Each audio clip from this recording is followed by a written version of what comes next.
Hello guys, welcome back to my channel. ഇന്നത്തെ video ഒരു study വ്ളോഗാണ്. മോർണിംഗ് ഒരു 7:30 ആയപ്പോഴത്തേക്കും ഞാൻ എഴുന്നേറ്റിട്ടുണ്ടായിരുന്നു. അത് കഴിഞ്ഞ് ബ്രേക്ക്ഫാസ്റ്റൊക്കെ കഴിച്ചിട്ട് പഠിക്കാൻ വേണ്ടിയിട്ട് ഇരുന്നപ്പോൾ 9 ആയി. ഇതെൻ്റെ ഫസ്റ്റ് സ്റ്റഡി സെഷനാണ്.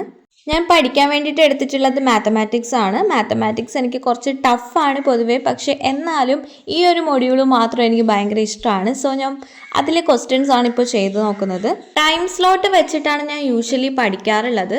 അതായത് ഇപ്പോൾ ഹാഫ് ആൻ അവർ 30 മിനിറ്റ്സിൻ്റെ ഒരു ടൈം സ്ലോട്ട് ഞാനൊരു ആപ്ലിക്കേഷനിൽ, അതായത് ഫോറസ്റ്റ് എന്ന് പറയുന്നൊരു ആപ്ലിക്കേഷനിൽ സെറ്റ് ചെയ്ത് വെച്ചിട്ട് ഒരു 30 മിനിറ്റ് കണ്ടിന്യൂസ് ആയിട്ട് പഠിക്കുന്ന ഒരു രീതിയാണ് ഞാൻ ചെയ്യുന്നത്.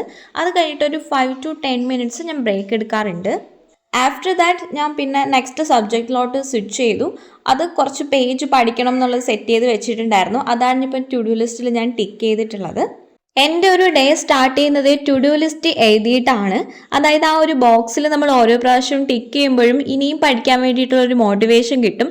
എൻ്റെ ഒരു സ്ട്രാറ്റജി എന്ന് പറയുന്നത്, ഞാൻ കുറച്ച് പഠിച്ചു കഴിഞ്ഞിട്ട് ഞാൻ പിന്നെ നെക്സ്റ്റ് സബ്ജക്റ്റിലോട്ട് സ്വിച്ച് ചെയ്യും. പക്ഷേ മുൻപൊക്കെ ഞാൻ ചെയ്തിരുന്നത് ഓരോ ദിവസം ഓരോ സബ്ജക്റ്റ് വീതം പഠിക്കുക എന്നുള്ളതാണ്. പക്ഷെ അതെനിക്ക് ഭയങ്കര ബോറിംഗ് ആയിട്ട് പിന്നീട് തോന്നി. അതുകൊണ്ട് തന്നെ ഞാൻ 1 മണിക്കൂറൊക്കെ ഒരു സബ്ജക്റ്റ് പഠിച്ചിട്ട് പിന്നെ അടുത്ത സബ്ജക്റ്റ് ആയിരിക്കും പഠിക്കാൻ വേണ്ടിയിട്ട് എടുക്കാറുള്ളത്. ഇപ്പോൾ കേരള റിനൈസൻസ് ആണ് ഇപ്പോൾ പഠിച്ചുകൊണ്ടിരിക്കുന്നത്. മുൻപൊക്കെ ഞാൻ ചെയ്തിരുന്ന ഒരു മിസ്റ്റേക്ക് എന്ന് പറയുന്നത്, ഞാൻ കണ്ടിന്യൂസ് ആയിട്ട് പഠിച്ചുകൊണ്ടിരിക്കും. അതിനെ പിന്നെ റിവൈസ് ചെയ്യാൻ വേണ്ടിയിട്ട് നോക്കാറുണ്ടായിരുന്നില്ല. കാരണം ഓരോ പ്രാവശ്യം ഞാൻ ടു ഡു ലിസ്റ്റ് ചെയ്തിട്ട് ബോക്സ് വരച്ചത് ടിക്ക് ചെയ്യുമ്പോഴും എനിക്ക് ആ കോൺഫിഡൻസ് ബൂസ്റ്റ് ആവുന്നുണ്ടെങ്കിലും റിവിഷന് വേണ്ടിയിട്ട് ഞാൻ ടൈം കണ്ടെത്തിയിരുന്നില്ല. പക്ഷെ അതൊരു വലിയ മിസ്റ്റേക്ക് ആയിരുന്നു. അതുകൊണ്ട് തന്നെ ഞാൻ ഇപ്പോൾ എക്സാമിന് പ്രിപ്പയർ ചെയ്യുമ്പോൾ ഞാൻ എന്താണോ പഠിക്കുന്നത് അത് അന്നേ ദിവസം നൈറ്റ് തന്നെ ഞാൻ റിവൈസ് ചെയ്യാൻ വേണ്ടിയിട്ട് മാക്സിമം നോക്കാറുണ്ട്. എനിക്ക് കൂടുതലും തിയറി സബ്ജക്റ്റ് പഠിക്കാൻ വേണ്ടിയിട്ടാണ് ഇഷ്ടം. അതുകൊണ്ട് തന്നെ ആ സബ്ജക്റ്റൊക്കെ ഞാൻ ഡിജിറ്റലായിട്ടാണ് നോട്ട് മേക്ക് ചെയ്യുന്നത്. ഈ പ്രോബ്ലംസ് ഒക്കെ വരുന്ന സ്റ്റാറ്റിയും മാത്സും മാത്രമാണ് ഞാൻ ഹാൻഡ് റിട്ടൺ നോട്ട്സ് എഴുതുന്നത്. ഈവനിങ് നല്ല മഴയുണ്ടായിരുന്നു. മഴയൊക്കെ കണ്ട് ഒരു ചായയൊക്കെ ഇട്ട് പിന്നെ പഠിത്തം വലിയ രീതിയിൽ നടന്നിട്ടുണ്ടായിരുന്നില്ല. പിന്നെ ഞാൻ നൈറ്റാണ് പഠിക്കാൻ വേണ്ടിയിട്ട് ഇരുന്നിട്ടുള്ളത്. ഞാൻ PSC പഠിക്കുന്നത് മെയിനായിട്ടും കുറച്ച് സ്ട്രാറ്റജീസ് വെച്ചിട്ടാണ്. ഞാൻ ഒരു ദിവസത്തെ 4 ഡിവൈഡ് ചെയ്യും. 4 സെഷൻസ് ആയിട്ട് ഡിവൈഡ് ചെയ്യും. Morning session, noon session and evening session and night session. Night ഞാൻ ഉറങ്ങുന്നത് അറൗണ്ട് 2 ആണ്. ചില സമയത്തൊക്കെ പഠിക്കും, ചില സമയത്ത് ഫോണിൽ നോക്കിക്കൊണ്ടിരിക്കും. അതുകൊണ്ട് തന്നെ രാവിലെ എനിക്ക് എണീക്കുന്നത് പോസിബിൾ ആയിട്ടുള്ള കാര്യമല്ല. ഞാൻ കുറച്ച് ലേറ്റ് ആയിട്ടാണ് മോർണിംഗ് എണീക്കാറുള്ളത്.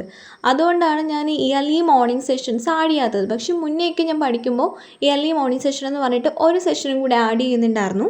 കറൻ്റ്ലി ഞാൻ 4 സ്റ്റഡി സെഷൻസ് ആണ് വച്ചിട്ടുള്ളത്. എല്ലാ സ്റ്റഡി സെഷനിലും ഞാൻ പഠിക്കാൻ വേണ്ടിയിട്ട് ശ്രമിക്കാറുണ്ട്. സംടൈംസ് എന്തെങ്കിലും എമർജൻസി എന്തെങ്കിലും വരുന്നെങ്കിൽ മാത്രമാണ് ഞാനൊരു സെഷൻ സ്കിപ്പ് ചെയ്യാറുള്ളത്. നിങ്ങൾ സ്ട്രാറ്റജീസൊക്കെ ബിൽഡ് ചെയ്യുന്ന സമയത്ത് first try to understand that നിങ്ങളൊരു മോർണിംഗ് പേഴ്സൺ ആണോ നൈറ്റ് പേഴ്സൺ ആണോ എന്നുള്ളത്. അതനുസരിച്ച് മാത്രം നിങ്ങൾ നിങ്ങളുടെ റൊട്ടീൻസൊക്കെ സെറ്റ് ചെയ്ത് വെക്കാം. നിങ്ങൾക്ക് മോർണിംഗ് എണീച്ച് പഠിക്കാൻ ആഗ്രഹമുണ്ട്, പക്ഷേ നിങ്ങളൊരു നൈറ്റ് ഓൾ ആണെങ്കിൽ മോർണിംഗ് എണീറ്റ് പഠിക്കാൻ വേണ്ടിയിട്ട് നിങ്ങളെ തന്നെ ഫോഴ്സ് ചെയ്യാതിരിക്കുക മാക്സിമം. ബിക്കോസ് അങ്ങനെ പഠിക്കുന്ന ആ ഒരു ടൈമിൽ അതൊരിക്കലും നമുക്ക് എഫക്റ്റീവായിട്ട് പഠിക്കാൻ വേണ്ടിയിട്ട് പറ്റത്തില്ല. അടുത്ത ഞാൻ മെയിനായിട്ടും ചെയ്യുന്ന കാര്യം എന്ന് പറയുന്നത് പ്രോപ്പറായിട്ട് ബ്രേക്സ് എടുക്കുക എന്നുള്ളതാണ്. കാരണം ഒരു അരമണിക്കൂർ ഞാൻ പഠിക്കുന്നുണ്ടെങ്കിൽ 5 മിനിറ്റ്സ് ബ്രേക്ക് ഞാൻ എടുക്കാറുണ്ട്. അതുപോലെ തന്നെ ലഞ്ച് ബ്രേക്കൊക്കെ 2 to 3 hours ബ്രേക്ക് ഞാൻ എടുക്കാറുണ്ട്. കാരണം നമ്മൾ ഒരുപാട് സമയം ഇരുന്ന് പഠിച്ചിട്ട് ഒരു ലോങ് ബ്രേക്ക് എന്ന് പറയുന്നത് നമ്മുടെ ബോഡിക്കും നമ്മുടെ മൈൻഡിനും ആവശ്യമാണ്. സോ അത് പ്രോപ്പറായിട്ട് കൊടുക്കാൻ വേണ്ടി ശ്രമിക്കുക. ഒരുപാട് സ്ട്രെസ്സ് കൊടുക്കാതിരിക്കുക. ഓക്കെ, എൻ്റെ നെക്സ്റ്റ് സ്ട്രാറ്റജി എന്ന് പറയുന്നത്, ഞാൻ ഓൾറെഡി മെൻഷൻ ചെയ്തതുപോലെ തന്നെ ഞാൻ ടൈം സ്ലോട്ട് വെച്ചിട്ടാണ് പഠിക്കാറുള്ളത്. ചില സമയത്ത് ഞാൻ ടൈമർ യൂസ് ചെയ്യും, അല്ലെങ്കിൽ ഫോറസ്റ്റ് ആപ്പാണ് ഞാൻ യൂസ് ചെയ്യാറുള്ളത്. അത് എങ്ങനെയാണെന്ന് വെച്ചാൽ, നമ്മൾ ഇപ്പോൾ ഒരു ടൈം സ്ലോട്ട്, അതായത് 30 മിനിറ്റ് അല്ലെങ്കിൽ 1 hour അതിൽ സെറ്റ് ചെയ്ത് വെക്കും.